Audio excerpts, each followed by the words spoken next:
नमस्कार दर्शकों, मेरा नाम है संदीप आर.के. सिंह और आज हमारे साथ हैं व्यालोक जी। व्यालोक सर, बहुत-बहुत स्वागत। जय सिया राम। और जय श्री राम सर। और आज हमारा जो विषय है, ये सामने आदमी दिख रहा है, ये क्या कह रहा है, जरा समझते हैं इसको, फिर इस पर अपनी चर्चा शुरू करते हैं। पीरियड में इनडायरेक्ट कैंपेनिंग नहीं होनी चाहिए कि माननीय प्रधानमंत्री ने जो घोषणा की है कि वो एक मौन व्रत में बैठेंगे 30 तारीख की शाम से, ये सीधा आदर्श संहिता का उल्लंघन है।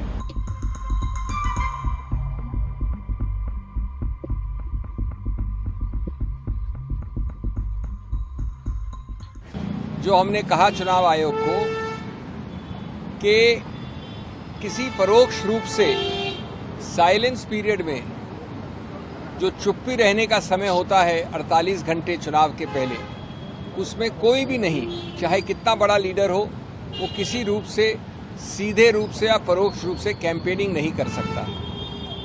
हमें कोई आपत्ति नहीं है, कोई व्यक्ति, कोई लीडर कुछ भी करे, मौन व्रत रखे या कैंपेन करे, लेकिन वो साइलेंस पीरियड में इनडायरेक्ट कैंपेनिंग नहीं होनी चाहिए।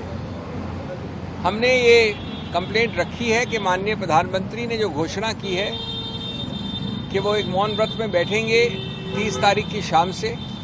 आप जानते हैं कि जो चुप्पी का समय है वो 30 तारीख की सुबह 7 बजे से लेकर 1 तारीख तक चलता है। ठीक उसके बीच में माननीय प्रधानमंत्री ने घोषणा की है, ये सीधा आदर्श संहिता का उल्लंघन है। चलिए, पर्याप्त हो गया सर, इनकी बात समझ में आ गई। व्यालोक सर, ये बहुत बड़े वक्ता हैं और इनको हमारे बाबा रामदास जी जो बड़े प्यार से अभिषेक मनु सिंह ही कहते हैं, क्योंकि ये जज बनाए रहे थे अपने चैम्बर में। ऐसे वीडियोस जो हैं घूमते हैं, हम ताकीद नहीं करते इसकी, हम नहीं कहते कि यह सत्य है, पर ऐसा है, इनके बारे में कहा जाता है तथाकथित रूप से। जैसे मणिशंकर अय्यर जी कह दे कि तथाकथित रूप से चीन ने हमला कर दिया था, हुआ था कि नहीं हुआ था पता नहीं, सही है कि नहीं, तो खैर हम भी वो इनकी शब्दावली इस्तेमाल कर सकते। कांग्रेस के राज्यसभा सांसद थे, हिमाचल में खेला हो गया इनके साथ, बेचारे राज्यसभा सांसद ही चली गई, आजकल संसद के अंदर जा नहीं पा रहे हैं, बड़ी तकलीफ है। उसके लिए यह भी कहा जा रहा है कि स्वाति मालीवाल जी का जो सारा कांड चल रहा है इन्हीं की वजह से चल रहा है, यह भी कहा जा रहा है। खैर, हम उसको छोड़ देते हैं। सर, ये कह रहे हैं कि चुप्पी के पीरियड में प्रधानमंत्री जो है वो मौन व्रत धारित कर रहे हैं और इसके लिए इन्होंने आदर संहिता से मतलब ये आदर संहिता का उल्लंघन। सर, आदर संहिता कहाँ है हमको पता नहीं, अभी ढूंढना पड़ेगा। और इलेक्शन कमीशन से इन्होंने कहा। सर, एक 3 इडियट्स फिल्म का एक छोटा सा वीडियो है, वो मीम के रूप में बड़ा प्रचलित है, मैं वही पूछना चाहूंगा आपसे, कहना क्या चाहते हैं ये? कहना ये चाहते हैं कि ये परम हिंदू द्रोही और ठीक उस खेत खलिहान की पैदावार हैं जो पश्चिमी सभ्यता और पश्चिमी ज्ञान को ही सब कुछ मानता है, और जो भी भारतीय है उससे वह एक चिढ़ने की हद तक नफरत करता है। चाहे ये हो या मणिशंकर अय्यर हो या शशि थरूर हो, ये सब जो हैं इनको इतना ज्ञान नहीं है। ये आदर्श आचार संहिता नहीं बोलेंगे, ये उसको आदर्श संहिता बना देंगे, पहली बात, क्योंकि इनको हिंदी बोलने में तकलीफ होती है। और आपको पता ही है कि ये भी एक कॉलर खड़ा करके बोलने का आजकल रिवाज है ना, मेरा हिंदी बहुत टूटा फूटा है, यू नो। तो वो टूटा फूटा हिंदी में बोला है इन्होंने आदर्श संहिता। कहना ये चाह रहे हैं कि पिछली बार मोदी जी वहां चले गए थे केदारनाथ, वहां एक गुफा में ध्यान लगाया था और 303 सीटें अकेले भाजपा ले आई थी। इस बार इन लोगों को डर लग रहा है कि भाई कहीं सचमुच 400 पार न हो जाए। और मोदी जी वहां 2 दिन उस गुफा में बैठ के क्या किए थे पता नहीं, अब इस बार विवेकानंद शिला पर बैठकर पता नहीं क्या फूंक देंगे, क्या जंतर मंतर कर देंगे, क्योंकि ये लोग डरपोक भी बहुत, इनको ना खुद पर भरोसा है ना जनता पर भरोसा है। इनको पता है कि जनता इनसे बहुत बुरी तरह उब चुकी है। इनको पता है कि इनका नाम अभिषेक मनु सिंघवी है जनता की नजर में, इनको पता है कि लोगों का न्याय व्यवस्था पर से, सो कॉल्ड न्याय व्यवस्था पर से, जजों से और सिंघवी जैसे वकीलों से कोई भरोसा नहीं है, सारा भरोसा उठ चुका है। ये व्यक्ति एक एक हियरिंग की, भले वो मामला कोर्ट में चले न चले, ये उपस्थित हो न हो, 15 लाख 20 लाख रुपए लेता है। ये कौन लोग अफोर्ड कर सकते हैं, कौन लोग देते होंगे? तो बड़े बड़े कॉरपोरेट देते हैं, या फिर कंजरवाल जैसे नेता देते हैं, या कॉरपोरेट हाउसेस देते हैं। तो पहली बात तो इनको ये कहना था, चूंकि कांग्रेस की तरफ से 3 पॉइंट हैं इसमें। एक तो हिंदू द्रोह करना था कि भारत का प्रधानमंत्री विवेकानंद शिला पर जाकर कैसे बोल सकता है, क्योंकि जब विवेकानंद शिला बन रही थी या उसका नामकरण हो रहा था, तब तमिलनाडु के मिशनरियों ने बहुत उत्पात मचाया था। उसका जबरदस्ती जेवियर के नाम पर रखने की कोशिश की, जिसका आज भी भारत देश का दुर्भाग्य है कि जैसे औरंगजेब को मसीहा यहाँ लोग सिद्ध करते हैं, उसी तरह जेवियर नाम के हत्यारे, लुटेरे, दस्यु को यहाँ संत जेवियर कहा जाता है, जबकि उसने गोवा में जो मौत का खेल खेला है। अगर कोई दूसरा स्वाभिमानी राष्ट्र होता तो जेवियर की यहाँ चर्चा तक नहीं हो पाती, लेकिन हमारा देश है, महान है, क्या कीजिएगा, तो वहां उसको संत बना दिया गया है। पहला हिंदू द्रोह है कि भारत का प्रधानमंत्री क्यों कर रहा है। दूसरा डर है कि मोदी जी ने पिछली बार क्या कांड कर दिया था और इस बार क्या करने वाले हैं। तो पता चला कि 52 सीटें जो हैं वो भी कांग्रेस को इस बार सचमुच 30-35 पर सिमट जाएगी कांग्रेस, या 15-16 पर सिमट जाएगी, ये डर है। इनका जो मालिक है विशधर राहुल, वो खुलेआम कह रहे हैं कि अगर मैच फिक्सिंग वाला चुनाव जीते, मतलब उसको पता तो चल गया है कि मैच फिक्सिंग हो रही है, यानी चुनाव जीत रही है भाजपा या नरेंद्र मोदी नीत सरकार वापस आ रही है, और इसलिए वो विषधर सीधे सीधे धमकी दे रहा है कि उसके बाद देश में आग लगेगी, फलाना होगा, ढिमाका होगा। उसको इस बयान के आधार पर तत्काल कोई सो कॉल्ड हमारे मिलॉर्ड या जजेस संज्ञान क्यों नहीं लेते हैं और उसको जेल के अंदर क्यों नहीं ठूसते हैं? क्योंकि शायद उसने योजना बना रखी है कि 4 जून के बाद वो देश में मौत का खेल खेलवाएगा या करेगा, क्योंकि वो साफ तौर पर कह रहा है कि देश में आग लग जाएगी। ये दूसरा पॉइंट है। और तीसरा पॉइंट ये है कि ये जो ऑक्सब्रिज एक्सेंट वाले और ऑक्सब्रिज में पढ़े लिखे जो सो कॉल्ड पढ़े लिखे लोग हैं ना, उनको इस देश के बारे में कुछ नहीं पता है। आदर्श आचार संहिता, अगर प्रधानमंत्री मोदी किसी मंदिर में जाते हैं तो इससे कैसे खंडित हो सकती है? ये क्या बकवास है? वो जा रहे हैं, वो न तो वहां पर भाजपा का प्रतीक चिन्ह ले जाएंगे, न ही वो वहां से 1 लाइन का या 1 मिनट का या 1 घंटे का कोई संदेश देने जा रहे हैं कि मुझे वोट दो या नहीं दो। तो फिर ये बात ही समझ के बाहर है ना कि आप, वही आपने जो पूछा कि आखिर कहना क्या चाहते हो और कैसे, मतलब ये आप कह रहे हैं कि वो आदर्श आचार संहिता का उल्लंघन।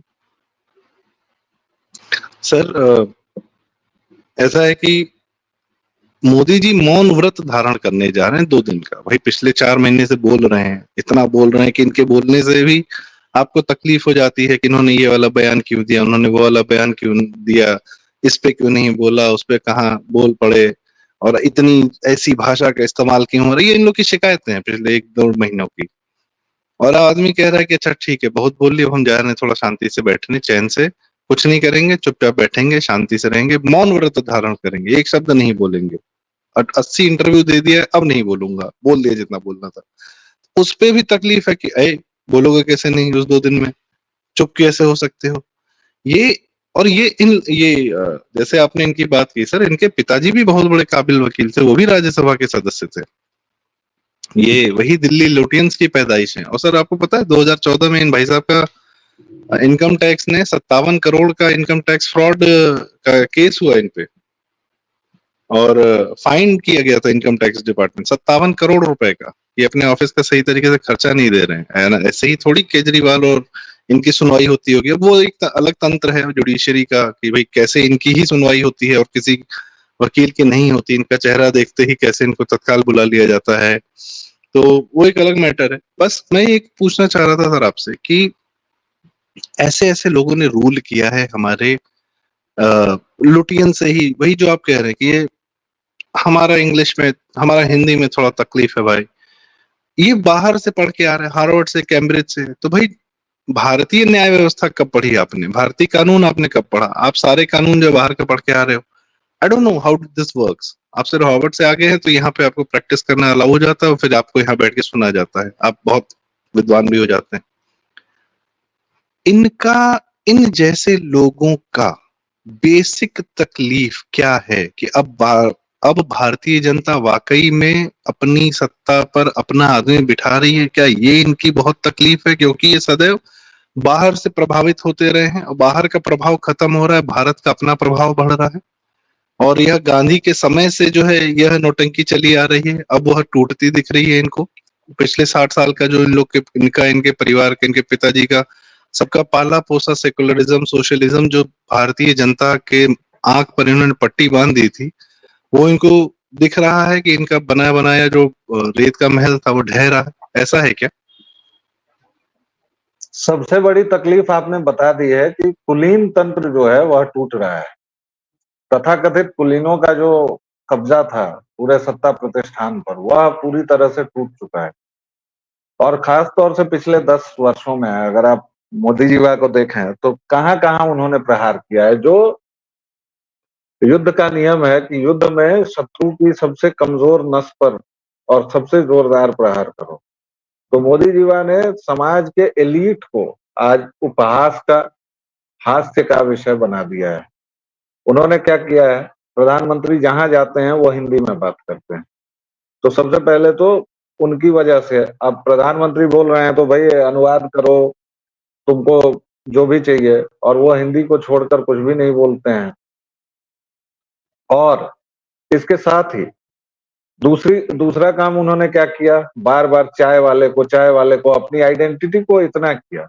तीसरा काम क्या किया, जिस देश में हिंदू पहचानों को गर्हित माना जाता था, अगर आप कलावा पहन के जा रहे हैं, अगर आपने टीका किया हुआ है, तिलक किया हुआ है, तो लोग आप पर हंसते थे या ऐसे देखते थे, ऐसे देखते थे।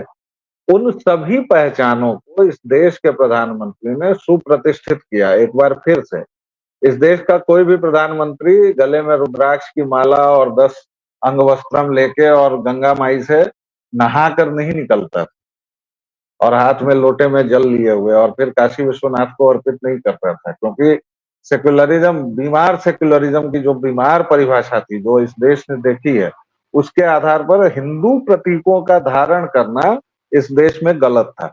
ये तीसरा काम किया मोदी जी ने, और इससे सारी चूलें बिखर गई। आपको मणिशंकर अय्यर का बहुचर्चित बयान याद दिलाऊंगा, जब उसने कहा था कि वह आदमी, एक तो उसने नीच कहा था और दूसरे चुनाव से पहले कहा था कि मोदी कहीं नहीं, उनको गुजरात के आगे कोई नहीं जानता, और अगर वो चाहें तो कांग्रेस में चाय पिलाने का। आप घृणा की हद देखिए, नफरत किस, वो शदीद नफरत जो है वह किस तरह इन लोगों के जेहन में जड़ें बिठाए हुए हैं। ये चौथा कारण था, और ये सारे कारण मिलकर इनको यह सिद्ध करने को बाध्य करते हैं कि प्रधानमंत्री मोदी जो है वह ठीक आदमी नहीं है। मौत के सौदागर से लेकर पता नहीं क्या क्या बोला गया, और वह व्यक्ति तो कहते ही है कि मैं तो गालियां सुनता हूं और उनसे ईंटें बना लेता हूं, सीढ़ियां बना लेता हूं। और ये सचमुच हो रहा है। इनकी गालियां लगभग बाली वाला जो प्रभाव था वो कर रही है, प्रधानमंत्री की ताकत और बढ़ती जा रही है। जनता में इन लोगों की एक तकलीफ, अंतिम तकलीफ ये है कि सब कुछ के बावजूद, झूठ, फरेब, धोखा, सब के बावजूद जनता में मोदी का भरोसा 10 साल के बाद भी बना हुआ है। ठीक है, थोड़ा बहुत एंटी इनकम्बेंसी और ये सब होता रहता है, बट ओवरऑल आप अगर अभी भी जाएंगे तो बूढ़ी दादी हो या 19 साल का, जिसको आजकल छपरी बोलते हैं, वो छपरी भी मोदी को चाहता है, 76 साल की दादी भी चाहती है, मेरे जैसा, आपके जैसा मध्यवर्गीय इंसान भी चाहता है, तमाम लोग। तो ये इन लोगों की सबसे बड़ी कुंठा है, सबसे बड़ी लालसा है। इसलिए ये कभी प्रधानमंत्री के किसी बयान को लेकर कभी किसी बयान को लेकर झूठ की खेती करते हैं। अभी जैसे हाल ही में इन्होंने महात्मा गांधी वाले बयान पर हंगामा काटा हुआ है। अब इनको कुछ नहीं मिला तो ये मौन व्रत को काट रहे हैं। ये इनकी सबसे बड़ी तकलीफ है महात्मा कि गांधी मोदी वाला ने क्या पूरा, बयान है सर? महात्मा गांधी वाला क्या बयान है? सॉरी। जैसे प्रधानमंत्री मोदी ने कल कहा कि भाई रिचर्ड एटनबरो की फिल्म बनी तो पूरी दुनिया में गांधी का जो प्रकाश था वो फैला, और कांग्रेसियों ने उनको इस तरह से अंडरमाइन करके रखा था, यहाँ तक कि अंबेडकर को किया, यहाँ तक कि गांधी को भी किया, क्योंकि उनको एक परिवार की सत्ता चलानी थी। और मोदी जी ने ये कहा, और ये सच है भाई, पश्चिमी मीडिया में तो एटनबरो की फिल्म बनी, ऑस्कर मिले, भानु अथैया को हमने आपने तब जाना कि उनको, भाई एक भानु अथैया भी ड्रेस हैं, ड्रेस डिजाइनर है, डिजाइनर भी कॉस्ट्यूम हैं, कॉस्ट्यूम उनको डिजाइनर। कॉस्ट्यूम के लिए मिला।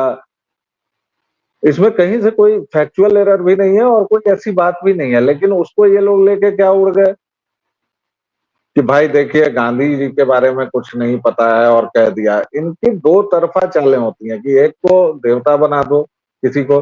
गांधी भी मनुष्य थे, उनमें भी मनुष्यगत कमजोरियां थी, खूबियां थी, खामियां थी, और उसको उसी आधार पर तौला जाना चाहिए। जब आप कहते हैं भक्त, ये विपक्षी मोदी के समर्थकों को क्या कहते हैं? भक्त कहते हैं ना। और भक्ति तो अच्छी चीज है, भक्त तो होते हैं लोग। और भक्त को एक बार फिर से हिंदू द्रोह, क्योंकि भक्त शब्द को इन्होंने एक तरह से मजाक का, गाली का पर्याय बनाया है, ये देखने की बात है।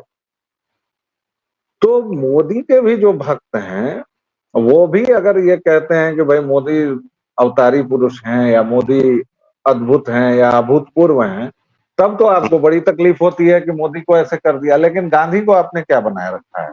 हर एक गांधीवादी ने गांधी को उस चौखटे में कैद कर दिया है और उनको देवता बनाने की कोशिश की है।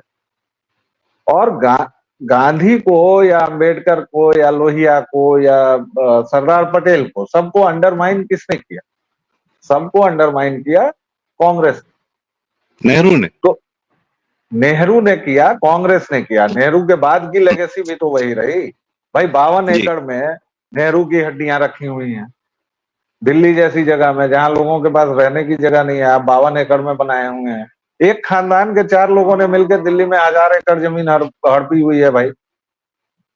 साला परनाना भी वही है, बिटिया भी उसकी वही है, और उसके बाद वो राजीव गांधी भी वही है। और इन लोगों को एक नरसिम्हा राव को जगह देने में तकलीफ हो रही है, और नरसिम्हा राव को नहीं लेने दी ना जगह। आखिरकार सीताराम केसरी को इन्होंने नंगा करके भगाया ही। तो ये लोग कांग्रेसी अगर कुछ भी बोलते हैं ना, देखिए मैं तो कांग्रेसी के साथ एक प्रीफिक्स लगा देता हूं सबसे पहले, कुकर्मी कांग्रेसी और व्यभिचारी वामपंथी, इसके बिना मैं नहीं बोलता हूं।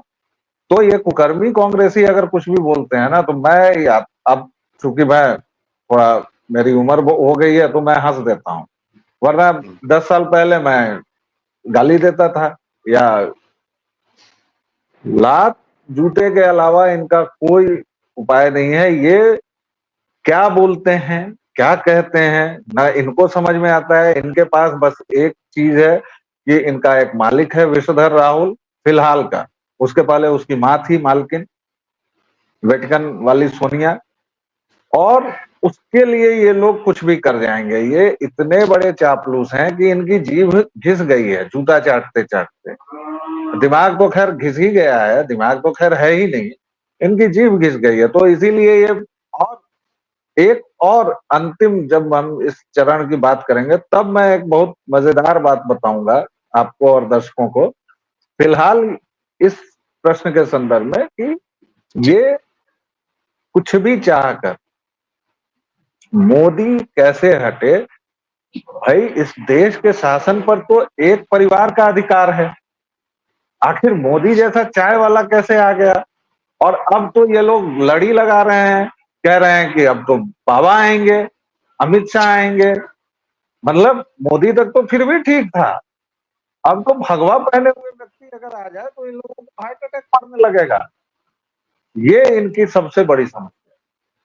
जी। और सर आपने जैसा कहा कि चाय वाला कहा गया था इनको जब, और वो भी 2014 के चुनाव प्रचार से तालकटोरा स्टेडियम में बैठ के मणिशंकर ने कहा था, तब मोदी गुजरात के 3 बार के निर्वाचित सीएम थे। वो 3 बार के मुख्यमंत्री थे, जो कि बहुत कम लोगों को मिलता है, वो भी लगातार जीते हुए। तो उसको उन्होंने, उस आदमी जो 3 बार मुख्यमंत्री रह चुका, उसके प्रति इनका घृणा का भाव था ये, क्योंकि ये तब सत्ता में थे। खैर, आपने कहा कि मोदी जी को 18 साल का 7 साल का बच्चा भी जो है पसंद करता है, 76 साल की महिला भी या वृद्ध लोग भी पसंद करते हैं, हम सब मिडिल एज वाले पसंद करते हैं। न सिर्फ age factor sir, geography factor, Nagaland के लोग भी पसंद करते हैं, मिजोरम के लोग भी पसंद करते हैं, राजस्थान के लोग भी पसंद करते हैं, तमिलनाडु में अन्ना मलाई जैसा एक नया भक्त पैदा हुआ है, वो अपने आप में अभूतपूर्व है। और आप जो कह रहे हैं कि अभी बाबा आएंगे, तो अभी से लोग कह रहे हैं कि बाबा के बाद अन्ना मलाई आएंगे। वहां भी के पास 2047 तक मोदी ने कह दिया भाई तुम लोग के लगातार, अभी वो बंदा सीएम नहीं बना है, पर वह करिश्मा, वह चीजें हैं। और उनका आप इंटरव्यू सुन लीजिए, वो आदमी ही इज डिवोटेड, अद्भुत डिवोशन है उनका मोदी जी के प्रति। खैर, आखिरी सवाल सर, इस पूरी इनके कांग्रेस को कर्मियों के पूरे मतलब, और ये जो तंत्र है, इन्होंने कितना बढ़िया तंत्र बना रखा है। मोदी जी आज जो है सर कांग्रेस से नहीं लड़ रहे, कांग्रेस पार्टी के किसी कार्यकर्ता से नहीं लड़ रहे हैं, राजनीतिक पार्टी के कार्यकर्ताओं की तो अब हैसियत भी नहीं है कि वह मोदी जी से या भाजपा से लड़ाई लड़ें या सड़क पे दिखें या चुनाव की प्रक्रिया से पार्ट लें। यह लोग बिना चुनाव की प्रक्रिया में आए हुए जो अनइलेक्टेड हैं, जुडिशरी हो गई, ये राज्यसभा साइड से चले आते हैं, और एक तंत्र है मीडिया का जो इन्हीं का है। तो इसका और ब्यूरोक्रेसी का बड़ा एक अच्छा कॉम्बिनेशन साथ ही इनको मिल जाता है। इस तंत्र से क्या मोदी जी लड़ रहे हैं, और इस तंत्र को क्या अभी और ज्यादा, अब क्या यह 2024 से 2029 तक क्या इस तंत्र को कुछ होते हुए आप देख रहे हैं, या बात वही रहेगी कि सरकार भले तुम्हारी हो, सिस्टम हमारा रहेगा? नहीं नहीं, ये तो भ्रम है कि सरकार तुम्हारी है, सिस्टम हमारा है। ये अब दरक रहा है, ये 2019 के बाद ही दरका है, और बहुत सारी चीजें दरकी हैं। आप अभी देखिए, संस्कृति कर्मी जितने प्रतिष्ठान हैं, जो सांस्कृतिक प्रतिष्ठान है, राजनीतिक प्रतिष्ठान है, सामाजिक प्रतिष्ठान है, अब वहाँ हेडगेवार की चर्चा हो रही है, दीनदयाल उपाध्याय की हो रही है, सांस्कृतिक राष्ट्रवाद की हो रही है। वो अब मेन फ्रेम में आ गया है, वो पूरा डिस्कशन, वो सारी बातें, तो वो दरक रहा है। सर मैं सॉरी आपको इंटरप्ट कर रहा हूँ, एक मेरा एडिशनल सवाल था कि क्या यही तंत्र दरक रहा है, इसीलिए राहुल गांधी और यह तंत्र जो है देश में आग लगाने जा रहा है कि अब सब कुछ हमारे हाथ से जा रहा है, तब हम आग लगाएंगे, खेलेंगे नहीं तो खिलवा बिगाड़ देंगे? ये बिल्कुल वही बात है। हमारे यहाँ एक अब वो इस दुनिया में नहीं है, जब क्रिकेट होता था तो वो उनके पास एक बल्ला होता था, तो बल्ला जिसका बैटिंग वो करेगा, उस टाइप की बात तो आपने सुनी होगी। लेकिन वो 2 भाई थे और दोनों बाहुबली टाइप के थे, तो उनको अगर नहीं खेलने दिया जाता था तो वो पिच पर भाग देते थे, पखाना कर देते। तो ये इनका जो पूरा इकोसिस्टम दरक रहा है, वो वही बात। और इन मूर्खों को यह भी नहीं पता चल रहा है कि पहले चरण से लेके ये 7वें चरण तक मोदी ने इनको अपने ही जाल में फांस के रखा है। कभी 400 का झुनझुना, 400 पार, और जिस पर मोदी जी ने हंसते हुए कह भी दिया कि मैं तो, देखिए ये लोग इसी में फंसे रहे। कोई 272 की बात नहीं कर रहा है, सब कह रहे हैं कि 400 नहीं आने देंगे, 370 आ जाएगा, 340 आ जाएगा, हर एक तरह की बात। और अब इनको झुनझुना दे दिया, अब वो मौन व्रत वाला दे दिया है। अब मौन व्रत में लगे रहो। विपक्ष को याद कीजिए, इस पूरे चुनाव में विपक्ष ने कब अपना एजेंडा सेट किया, या वो केवल रिएक्शंस देता रहा मोदी के किए हुए कामों पर। और अंततः सारी खीज इस बात की है कि जनता इस व्यक्ति के साथ कंधे से कंधा लगाकर खड़ी है। जनता ने इस व्यक्ति को इतना प्यार दिया है, इतना स्नेह दिया है कि विरोधियों को यह समझ में नहीं आ रहा है कि इस इकोसिस्टम को कैसे तोड़ा जाए, और इसीलिए वो बौखला रहे हैं, इसीलिए वो कुछ भी कह रहे हैं और अंड-बंड बक रहे हैं। जी, आपने सही कहा सर कि अच्छा, आप एक मजेदार बात बताने वाले थे, जरा वो भी शेयर करें। ये वही मजेदार बात है कि सारा का सारा एजेंडा मोदी ने सेट किया और इन लोगों ने पिछले 1.5-2 महीने से केवल प्रतिक्रिया दी है। आप याद कीजिए, पहले चरण के चुनाव से उससे भी पहले संसद में 370 बोल दिया और 400 पार का नारा दे दिया। पूरा विपक्ष पहले दूसरे चरण में ये रहा। उसके बाद बीच में उन्होंने बोल दिया कि भाई जनसंख्या, मुसलमान और ये लोग आपका देना चाहेंगे। अब उस पे लग गया। फिर इनहेरिटेंस टैक्स का शिगुफा लाए, पित्रोदा अंकल। मतलब पूरा विपक्ष पागलों की तरह केवल और केवल रिएक्ट करता रहा। उन लोगों ने एक्ट किया ही नहीं। अब इसके बाद जब वह बुरी तरह हारेंगे 4 तारीख को, तो ईवीएम को गाली देंगे, उसके बाद देश को जलाएंगे। यही सब उनका काम है और यही करेंगे। लेकिन वो ये नहीं समझ रहे हैं कि ये करेंगे तो जनता और बुरा हाल करेगी और इससे भी बुरा करने वाली है। सर, इनको यह लगता है कि सड़क पर यही आ सकते हैं। सड़क पर तो कोई भी आ सकता है। एक बार तो इन लोगों ने देखा था ना कि जब देश की जनता टुकड़े टुकड़े गैंग के खिलाफ, जब देश की जनता स्वतःस्फूर्त तरीके से उतरी थी इसी दिल्ली में, तो इनको समझ में नहीं आ रहा है। और इन लोगों ने तो ऐसा हाल किया कि जेएनयू जैसे मेरे अल्मा मेटर को, प्रतिष्ठित संस्थान को, वहां के आसपास के लोगों ने घेर लिया था और वो गेट पर पहुंच गए थे। तो ये लोग वही सब कर रहे हैं। वो जो भी रहे हैं, मैं उनके संप्रदाय मैं उसका उल्लेख नहीं कर रहा था, लेकिन उन्होंने ऐसा बना दिया पूरे देश में कि अब अगर मैं जेएनयू कहता हूं तो मुझे पहले ऊपर से नीचे लोग देखते हैं। उनकी आंखों में वो जज करने वाला भाव आता है जी। और ये किसका किया जा रहा है? ये इन लोगों का किया जा रहा है ना। पहले मैं जेएनयू कहता था तो लोग सम्मान से देखते थे। लोग ये एक उनकी आंखों में मैं अपने लिए आदर पाता था। अब मैं उनकी आंखों में प्रश्न पाता हूं और उनकी आंखों में ये कि तुम भी उसी गैंग के तो नहीं हो। हाँ, तुम जेएनयू के कौन से हिस्से से हो? हाँ, तो ये किसने किया है? ये इन लोगों ने किया है। और अब इनका जब नेता है, कॉल्ड इनका जो मालिक है, वह अगर इस तरह का प्रचार कर रहा है कि हम आग लगा देंगे, हम फलाना कर देंगे, तो जनता का और रिएक्शन क्या होगा इस पर? और बुरा होगा। आनंद रंगनाथन जैसे साइंटिस्ट को, जो मलेरियल उन सब पे, बैक्टीरिया पे, उस सब पे काम करते हैं, दवाइयां विकसित करने का या रिकॉग्नाइज करने का, और बड़ा अच्छा काम करते हैं। अच्छा, वैसे आदमी बुद्धिजीवी हैं, टीवी पर अपने इतिहास और सब जानकारी के माध्यम से क्लियरली कहते रहते हैं, सबको बराबर लपेटते हैं, भाजपा, कांग्रेस, ये वो सबको।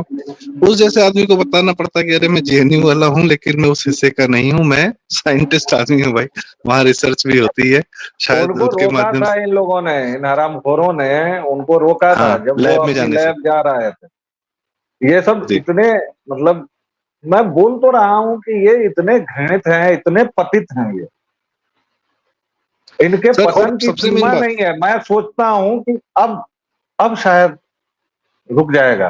अब इससे अधिक पतित नहीं हो सकता है।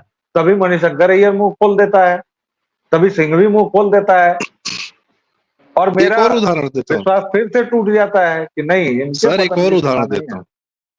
इनसे भी एक लेवल ऊपर करण थापर और रोमिला थापर जैसे लोग, और अभी कुछ दिन पहले कोई मिडिल क्लास को बैठ के गाली दे रहा था कि मिडिल क्लास ने हमको डिच कर दिया है, मिडिल क्लास ने जो है हम लोग जैसे लोगों का साथ नहीं दिया, मिडिल क्लास थोड़ा ज्यादा राष्ट्रवादी और हो गया है, ये है वो है। और दम्भ ये है सर कि हम 1 लाख रुपया फेंकेंगे और पब्लिक हमको दे देगी वोट और हम टकाटक देंगे, और अभी भी ये गाली देंगे। ये यह नहीं समझ पा रहे जो आपने बहुत बड़ी बात कही कि भारतीय जनता कैसे मोदी जी के साथ है। तमाम इनके 1 लाख रुपए फेंकने के बावजूद उठा के इनके मुंह पे मार दे रही है कि भाई ऐसे नहीं चाहिए तुम्हारा 1 लाख रुपया। तो इनको यह नहीं समझ में आ रहा कि अरे 1 लाख में तो अगर हम गरीब जनता नहीं बिक रही है, जनता ने बिकना छोड़ दिया है सर। और ये इनकी सबसे बड़ी दिक्कत है, क्योंकि इनके पास खरीदने के अलावा किसी को, इनका पूरा तंत्र खरीद बिक्री वाला चलता रहता है। इकोसिस्टम क्या है? तुम हमको पैसा दो, तुम्हारे ये काम करें, तुमको पैसा दो, हमको ये काम करें, ये फेवर कर दो, ये काम कर, हमारे बच्चे को हार्वर्ड पढ़ा दो, हम ये काम कर देंगे। ये जो खरीद बिक्री का आपस में गेम चलता है, ये इनका जनता के साथ नहीं चल पा रहा है। शायद यही है। सर आपका क्लोजिंग कमेंट, फिर मैं अपनी इस वीडियो का समापन करते हैं। क्लोजिंग कमेंट, जनता 1 लाख रुपए इनका इग्नोर कर रही है, इस पर इनकी क्या प्रतिक्रिया होगी सर? क्लोजिंग कमेंट ये है कि अब इस देश की जनता पूरी तरह से इनको खारिज कर चुकी है। ये बावले हो चुके हैं 4 जून के बाद विषधर तो खैर चला जाएगा, लेकिन जो उसके छोटे मोटे नचनिया हैं वो कहीं कपड़े वपड़े फाड़ के सड़कों पर न उतर जाएं, मुझे इसकी चिंता है। मुझे सबके मानसिक स्वास्थ्य की चिंता है, क्योंकि बड़े जो लोग हैं इनके मालिक वगैरह वो तो बच जाएंगे, वो तो चलिए कोई थाईलैंड चला जाएगा, कोई ऑस्ट्रेलिया चला जाएगा, कोई कहीं चला जाएगा। छोटे कारकुन जो हैं वो कहीं मानसिक तौर पर बिल्कुल ही पहले से जो है पूरी तरह कपड़ा वपड़ा फाड़ के सड़क पर ना, क्योंकि अब इनका कोई दांव कहीं नहीं चल रहा है। यही क्लोजिंग स्टेटमेंट है, यही क्लोजिंग स्टेटमेंट है कि मोदी ने पूरे चुनाव में इनको अपनी तर्जनी पर घुमाया है और ये बेवकूफ उस बात को समझ भी नहीं पाए और घूमते रह गए। ये क्लोजिंग स्टेटमेंट है। और तीसरा क्लोजिंग स्टेटमेंट ये है कि 4 जून को अपन देखेंगे, हम लोग यही लाजिम है कि हम भी देखेंगे, खैर बड़ी बात सर। और सबसे मेन बात की आपने सारे अपनी बातें कही दी हैं, और इसके साथ दर्शकों बहुत हम व्यालोक जी का धन्यवाद अता करना चाहेंगे साहब कि आपने हमें समय दिया। और क्या कहते हैं दर्शकों, कभी कभार कुछ बातें फन मोड में भी हो जानी चाहिए, ऐसा हमारा प्रयास रहता है। और thank you for listening to us. कृपया चैनल हमारा सब्सक्राइब करें, वीडियो लाइक करें, शेयर करें। और मोदी जी कह चुके हैं कि मैंने गालियां गिन ली हैं, 103 गालियां मुझे पड़ चुकी। आगे देखते हैं कि तर्जनी पर सुदर्शन चक्र कब आता है, देखते हैं। बहुत बहुत धन्यवाद, नमस्कार।